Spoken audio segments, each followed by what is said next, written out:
Hello, welcome to the West Ham Way YouTube, where today I'm joined by Holly Worthington. Obviously, Holly now, she's a very prominent figure in the social media aspects of the world, especially regarding West Ham, works for the club. You may see her also on BBC Sport. Holly, before we get into West Ham, which I'm actually dreading talking about, I'm going to be honest, because when we arranged this, I thought we'd be talking about some really exciting things coming up for the season, our hopes and dreams. But writing the questions wasn't easy. But before we get into all that, how are you? You okay? Yeah, really good, thank you. It does seem to be harder to chat about West Ham as time goes on this season, but can't complain. It's never plain sailing, is it, with West Ham? So it isn't, and especially when you consider that the expectations and everything we'd all be going into this campaign. And I don't know whether that's just West Ham really in general that we get carried away and start getting a bit overexcited. But you think after the last two seasons and the spend in the summer, it was all looking really good, but hey ho, we are where we are. Obviously, things aren't quite going according to plan. Holly, can I get your thoughts so far on the season? Your end, what your thoughts are on the campaign as it's been? I've got to say, I am shocked because I'm disappointed because we've done so well for a couple of seasons, and it looked like we were building something with a manager that knew what he was doing with what we had, and then we finally got this investment. We got the striker, we got all the stuff that we've been asking for as fans for years, and it felt like it was all falling into place. And we knew that it would probably be a bit of a transition period. It would probably mean that it was a bit of a tricky start, but I don't think any of us anticipated it being just this difficult, because obviously what we have seen, it's been really disappointing, and we've got a good Conference League campaign going. But other than that, lots of people are asking whether that's papering over the cracks. Performances aren't there. Just doesn't seem to be gelling at the moment. And personally, obviously I can chat about what I think the answers might be and what my opinion is, but I can't actually see a clear answer of what will get us back to where we thought we should be heading on the track of, or any of that. So it's a bit confusing, but I know that it's never that simple. If it was, it would be very easy to be a top six club. But yeah, it just feels like we thought the work was heading in the right direction, and then suddenly a bit of a speed bump. Yeah, I agree. I think that it's strange because it felt like we were slightly turning the corner. I think we wind back a sort of month ago. It felt as though that, okay, it's been a bit of a slow start, but we're starting to get a few results together and things were starting to gain a bit of momentum. But, let's be honest, the last week or so before the World Cup breaks hit, it's been a real kick. And to lose, 3 home games on the spin, it's not easy to take. I need to ask you as well first about the signings this summer. So we've obviously, as you said, a lot of money's been spent. Some big players have been brought into the club. You've got, Italy's number one striker. You've got Brazil's number one playmaker. I mean, this isn't, West Ham aren't scraping the barrel here. They've spent some big money and get some big players through. And what are your thoughts on the signings so far? I mean, obviously, they're not hitting the ground exactly as we'd expected. But do you see a lot of promise, or do you think we've made some mistakes here? I wouldn't say we've made any mistakes. When we signed them, I was really happy with them, and I could also see how they would fit in the system that seemed to be working for us. So I wouldn't say that I regret signing any of them. Like you said, a lot of them have struggled. Scamacca looked really good at the start of the season, and whether it's confidence or whether it's that he's not getting the service, his performance has dropped off. We're seeing players I saw a stat on Kera making mistakes leading to goals. So it just seems like individual performances just aren't happening. And I know what it can be like when the results aren't going your way, and when it probably feels really difficult on the pitch for these players. And there are some times where the ball just doesn't look like it's dropping for us. And I don't know how much is confidence, and I would love to sort of see behind the scenes a bit more to see how they're feeling about it. But you could see even at the end of the Leicester game, the players were dropping to their knees because they were gutted with the performance. So what the problem is exactly, I don't know. But in terms of the signings, they're all quality players, in my opinion, and higher quality than we probably are used to signing. As West Ham fans, obviously for ages everyone's been laughing that we try and get players that are bargains, and finally we've been investing all this money into the positions that we needed, into the players that we needed. Like you said, these are top players for international teams, and it just doesn't seem to be working. But I don't know whether that's a matter of needing more time to gel, whether it's that they don't fit into our system. Maybe it's that we need to change the system up a bit so that some of them can fit in and work well, even if it means that others are left out. So I don't really know what the answer is, but I wouldn't say I regret the signings. I just really, really hope that they can find their feet soon, because you've only got a certain amount of time in the Premier League, haven't you, before it all starts going wrong if you're not performing. Well, absolutely, and I think that's the issue, isn't it? I think fans were quite happy to accept a sort of bedding in period, and now I think we've come away from that. I think the fact that we're now, I believe over 40% through the season, Premier League season, you struggle to keep using that argument. Well, we're still taking a bit of time. You think, well, we haven't got that anymore, and you've had enough time. I mean, to be 15 games in. One line that's been used, I think, and possibly quite rightly, I'm going to want to ask your opinion on this, is the luck factor, in the fact that we have been unlucky.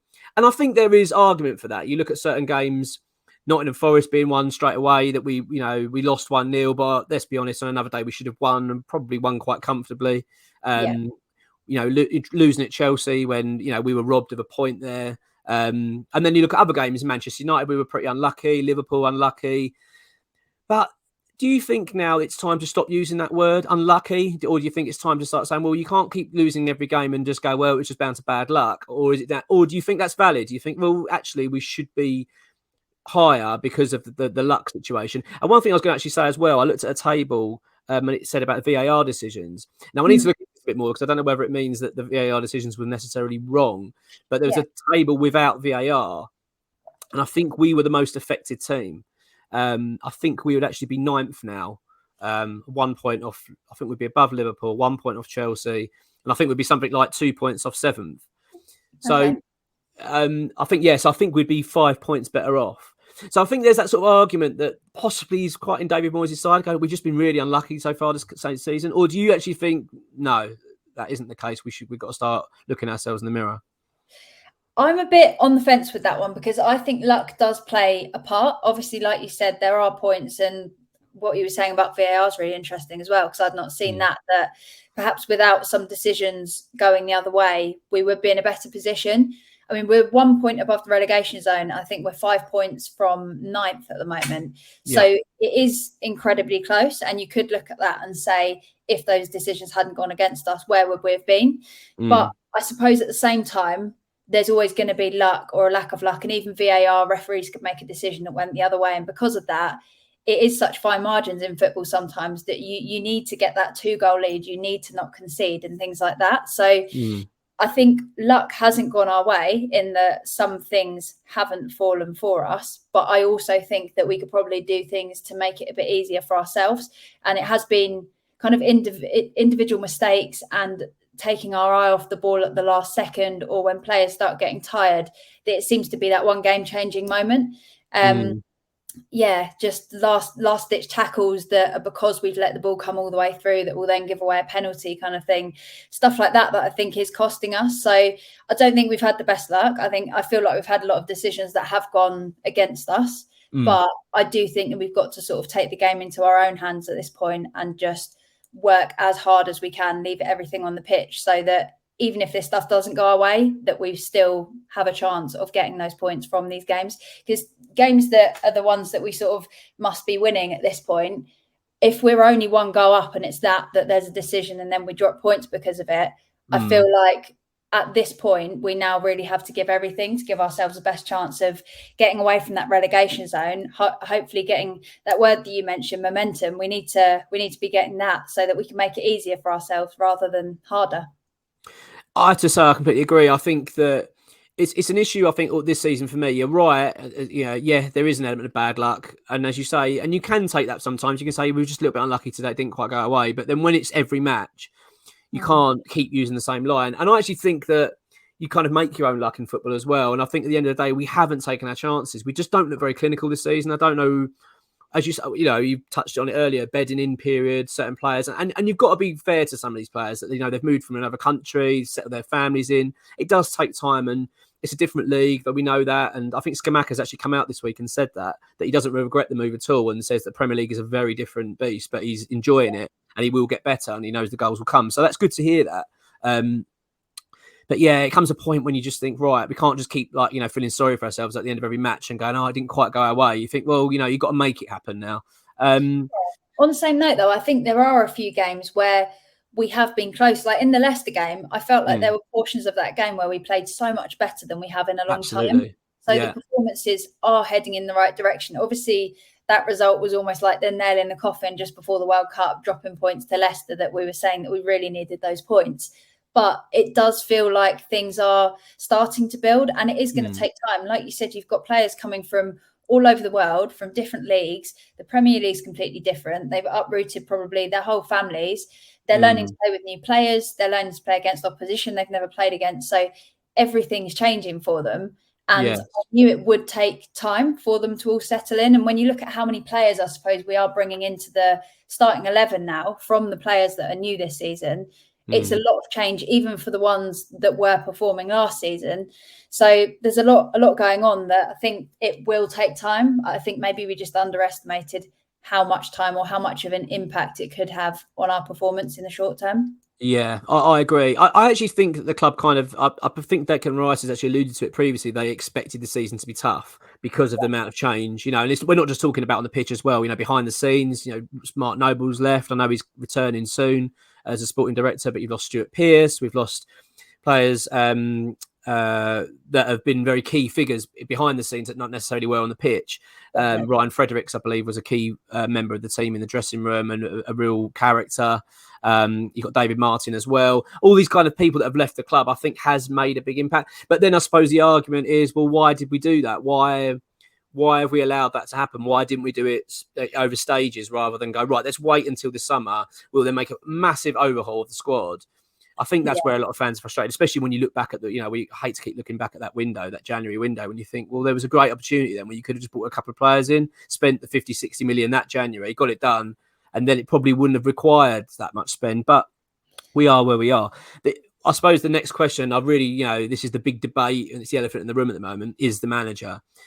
Fans seem to be turning now and getting a bit frustrated, which is natural in football. If results aren't going your way, people, football is a very fickle sport, and no one's really interested in what you did last month or last week. They're more interested in now. So, where do you stand on this? Do you think David Moyes is owed time, or are you at the feeling now of you can see a change coming, or you want a change to happen?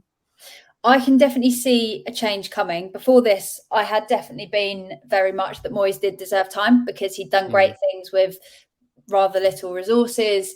He'd obviously got the team working. He'd brought a lot of players out of their shells. So I valued that massively and saw that as a great thing. But I also think there's obviously a point in time where you have to make a decision to avoid falling into the relegation zone and leaving it too late. I know that in the Premier League, in football, the manager's always first to go. And like you said, it's a fickle sport where we all panic as soon as things start going wrong, and we just want change and we just want something, and we don't necessarily know what it is. But what I would say is I'm a firm believer in that we shouldn't just change manager for the sake of it's not working with Moyes. Let's just throw everything out that we've been working on, completely switch it up and bring anyone else in. I'm hearing people chat about Dyche and people like that. For me, I can't see Dyche working with Paqueta and turning our squad into something that's exciting. I almost feel like you're swapping like for like and hoping that it's better. But in my opinion, if I'm going to bring in another manager, it needs to be someone that's going to be better and that I can see a long-term vision with, rather than it being a short-term project. Because if you're not careful, you end up in a similar situation to teams like Watford that have appointed the wrong person, and then again and again they get rid of someone, they bring someone in, and you end up with players that know that their value is so much more than the manager that they can literally decide not to play for a manager anymore, and they'll get sacked and their players will be safe. So you can end up in a proper spiral if you're not careful. Absolutely, yeah. I'd be concerned that we were throwing everything out if we were perhaps on the verge of it getting better, but obviously it has been a long time, and like alarm bells are ringing in my head that we do need to make a change. I think if I was to make a decision right now, I'm going to get my head ripped off for this, but I would give Moyes the 6 weeks unless I could find an alternative, a better manager. Like we're talking about like Tuchel, players like managers like that. Yes. Someone like Tuchel or Poch that could work with talented players and bring them up a level, that have the sort of managerial aspect and the talent that they've worked with in the past, so they know what they're doing. If we can find a better manager, I would say switch. If we can't, I'd be patient, give Moyes the World Cup to work with the players, maybe give him the first 3 matches. I've got the games that we've got coming up, so that would give him Arsenal, Brentford and Leeds to play against. And unless we've turned a massive corner, at that point, I'd have already been having conversations with other managers, ready, having them lined up for the next 3. Because after that, we've got Wolves, Everton and Newcastle. And if we don't get points from that, we're really in a sticky situation. So it is a difficult one, whether to stick or twist. But yeah, personally, if there's no better, like clearly better options, I have seen that Moyes does have promise in the past. And I think it might be a matter of unlocking that, because I don't think he's necessarily lost the dressing room. Even Declan Rice came out the other day and said that sort of was standing up for him. So I'm not sure if he's lost the dressing room or if it's just not going very well at the moment, but that's what I do. It's quite interesting because my next question actually was, what would you do? And really interestingly, you've hit on a couple of points there. Firstly, you said about the 6 weeks and then given 3 games. Now, I believe that actually is the correct where the board see it. I believe he's been given 3 more games to prove that he can turn this around. Having said that, I think if we go to Arsenal and lose 6 or 7-0, I imagine he'll lose his job. I don't think they would accept that. I think it's not just a case of, results, is it? I think it's more about the manner in which we're playing. They want to see energy, fight and organisation. I think if we go into that match and throw the towel in, I can't see it surviving. So I think that's actually interesting that you've said that. And what's also interesting is if you've basically mirrored exactly what Dave Walker was saying on the podcast this week. Okay. In that, yes, stick by Moyes unless there's a better option available now, then pull the trigger. I think there's rumours. The rumours are that we've spoken to Kel and we've spoken to Pochettino. Pochettino apparently has turned the club down, which I think is kind of expected anyway. I think his stock's a little bit higher than West Ham possibly at the moment. Well, certainly how he sees it. Maybe he wants a top job. He's just come away from PSG, obviously. I mean, I don't want a manager that doesn't want to be here anyway. If they think they're the last thing we want is someone that's coming in thinking, oh, I'll be looking to move on quite quickly. Okay. Tuchel's been one I would like. I think there's talk about him possibly waiting for the England job after the World Cup, but I certainly think he could be swayed to West Ham. I know he loves London. His family is settled, so he would be the one for me that I'd be going all out for if we could. But I believe the club are going to stick by Moyes at least for the short term, at least, just to give him that chance. So they believe that he's earned it, which is probably fair. But yeah, it's interesting you said that, and I actually totally agree with you. I do think, as you say, if someone like Pochettino was available now and said I'm up for the job and I'm going to take it, I would be very, very, very tempted to say yes, just get this done now because it's an opportunity we can't turn down. However, I'm not too disappointed the club are sticking with Moyes at the moment. I think he probably has earned it. And as you've touched on already, the Leicester performance actually wasn't that bad. I actually thought we were the better team for, I would say, 70-80% of the game. It's just, you could just see that we've got such fragile confidence at the moment, and we're just, not quite there. One thing that really annoyed me though, Holly, which I don't think it's really been touched on too much, was the Zuma situation, because apparently Zuma was injured in the warm-up. I heard that as well. Had to go for treatment. He then started and then got injured with the same injury and then to come off. And you just think, and we'd already, I believe we were 1-0 down at that stage. And you just think, like, it's things like that really bug me. I just think, why would you do that when you've got a Gerd on the bench, fit, ready to go? Why would you take that risk? Playing Zuma, who, by the way, always looks injured to me. He's never really looked fit. It's his run. He just doesn't look fit, does he? Just something doesn't look right about him. Every time he just goes up for a jump or does something, you just think, oh my God, he looks like he's about to collapse. Yeah. Which seems to be the case. So, yeah, that really annoyed me. But like you said, though, the performance actually wasn't that bad. I don't think we actually deserved to lose that game. But the weird thing is, I never thought we were going to score. I genuinely never felt we're going to put this in net. We're going to win this. We're going to get some goals. Every time we broke forward, I thought, yeah, this isn't going anywhere. We just don't look confident. That's again where I think the confidence is also proving a problem, because I know that in terms of tactics, substitutions wise and things like that, Moyes obviously has a lot of influence over that.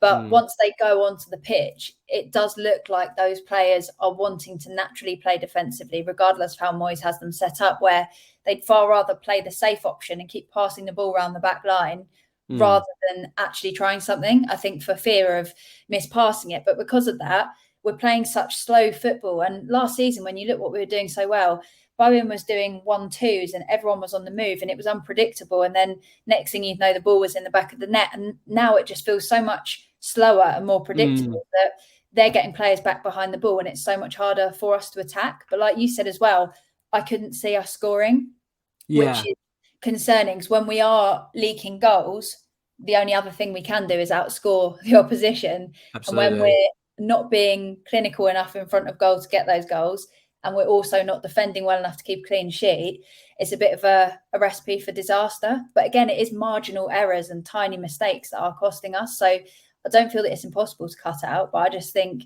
there's a lot of little bits that need fixing at the moment, and confidence is a massive part of that. Yeah, I agree, and maybe that this World Cup break could be a blessing for us, you know, and also let's be honest, it could be a factor in a lot of the performances. I mean, we've got a lot of players that have gone to World Cup. 5, I think, in total have gone. You've got Rice, you've got Paqueta, who I'm certain has been affected by the fact we've got a World Cup coming up. I'm sure that's in the back of his mind, thinking I don't want to get injured. You know, very mindful of the fact that this is a massive tournament in their career and their lives. They don't want to miss out on it. Arguably Rice. I mean, don't get me wrong, Rice has been exceptionally brilliant for us again. Yeah. But is that in the back of his mind as well? Is he thinking, I don't want to go for 100%. I don't want to give absolutely everything because I don't want to get injured. The last thing I want to do is miss this World Cup. Yeah. I do think it might be a bit of a blessing once this is gone. And the fact we've got basically another pre-season now. I mean, Moyes has pretty much got, 80%, 85% of his squad available now for 6 weeks. You'd like to think this is a good opportunity now to sort of get the tactics right, work with the players, and get the fitness levels correct, and then so we can hit the ground running. I mean, it's a massive time for him. I think it's time for him to earn his money, really. This is where you're going to prove yourself as a good manager. Just come back and show, right, I've got everything organised, and I really, really hope he does. Aside now from all the doom and gloom, I'm going to lift the mood, Holly. Yes, love it. Mark Noble returning to the club, literally in a matter of weeks. One, are you excited? And two, what are your thoughts on Mark being back? Do you think that's going to have a positive impact on the team as well? I'm delighted that he's coming back. I thought when we didn't at first give him a position and he went away, I wondered how long it would be till he did come back, because I think we underestimated how valuable he was around the dressing room, that he just, he just encapsulates like everything that West Ham is. And as fans, all we ever want is everyone to give 100% and leave everything on that pitch.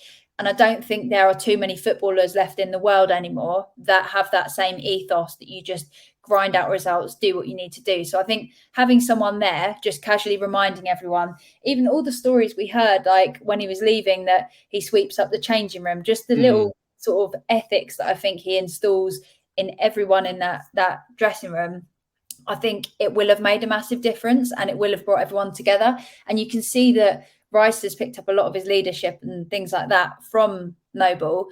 But you do notice differences in that when we'll concede or when we lose the ball, you see sort of Rice's head go back in the game and things like that, that I don't know if maybe that's just because he's younger, because he's not the same person, Nobes, but I think having that mature head there with the club to basically, I think, just keep everyone motivated, and even when times get hard, to give everything, like to just tell everyone to give everything and be able to get their minds in it, regardless of what's going on behind the scenes, whatever's going on the pitch, like wherever we are in the league. I think every club needs someone like that, and it can only be a good thing that he's coming back to do that. I absolutely agree. I think that he, as you say, he is West Ham. He understands the ethos of the club, and I actually think missing. Him being missing has been a key factor in the other new players as well, because he played a very prominent role in getting the new players settled in, go and meet their families, get them settled into the areas and things like that. Now, I'm not saying that Rice hasn't been doing that, because I'm sure he has been, but the fact Noble's so experienced in that, like you said, he's got that mature head on him. I think that has been missing, whereas I think before he was sort of like taking Rice under his wing. And I think that's what we do forget about Declan, is that he is still young. He's still very, very young as well. He's only just turned, I think he's 23, 22. So he's still a young lad, really.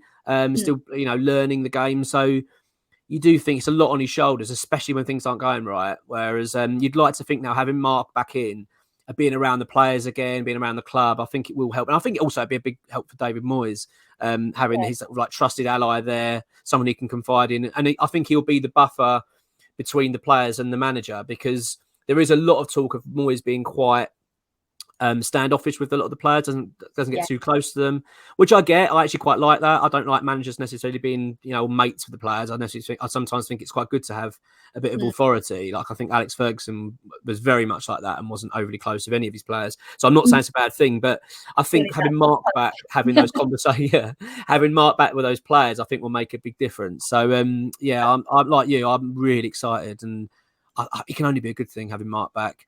If you think about it as well, the last couple of years where Mm. Rice will have been aware that he's heading towards that captain kind of position, things have been going really well at the club. And it's completely different when stuff starts going wrong. Like Absolutely, everyone's heads dropping. I can't imagine how difficult it must be as a captain trying to keep all of those new players' heads up when you're struggling so much and the fans aren't happy and it's all sort of flipped upside down compared to the last couple of seasons. So he's got a big job on his hands, I think. It is, yeah. Well, it's like anything, isn't it? When things are going well for you, like we have it in our lives, don't we? When things are going right, you spring out of bed in the morning, you can't wait to get going. But when things aren't going well and you're stressed and you're down, it's a battle to get yourself motivated. And you can imagine that must be the feeling around the camp at the moment, that it's a real slog to keep looking at that league table. You know, we've just come off the back of 3 home defeats, one against Blackburn, which is, really poor. So yeah. Let's just hope that having Mark back, having this break, will do us a world of good, and effectively we can start the season again. Like just sort of draw a line under that and go, right, let's get going. I hope that is the case. Before we go, Holly, I have to ask now: the World Cup, England, is it going to happen? Is this our time? I hope so. I really, really hope so. I'm going to be watching very closely. Looking forward to seeing how Rice can perform. Yeah. And I am hopeful. I think after seeing what we did at Euros, there's definitely a chance. There are some strong teams out there, though. But if ever, why can't we dream? Hopefully, I agree. Happiness over the next 6 weeks, and then and then we'll do the same from Boxing Day. Yeah. Oh, don't. That is one day I'm dreading at the moment. Yeah, I'm not looking forward to that. It's always around my birthday as well, so I don't want to be. Oh God. Well, I've got Arsenal in my family as well, so I miss you. So that's going to be a day when I'm going to have to try and hide, and just find something to do, just walk the streets or something. Just do a runner. Yeah, absolutely, Holly. It's been an absolute pleasure as always, and we'd love to get you on again very soon. Definitely, always up for it. Lovely to chat with you. No problem. You too. You take care. Yeah. Cheers, Mark. Take care. Yeah. Bye.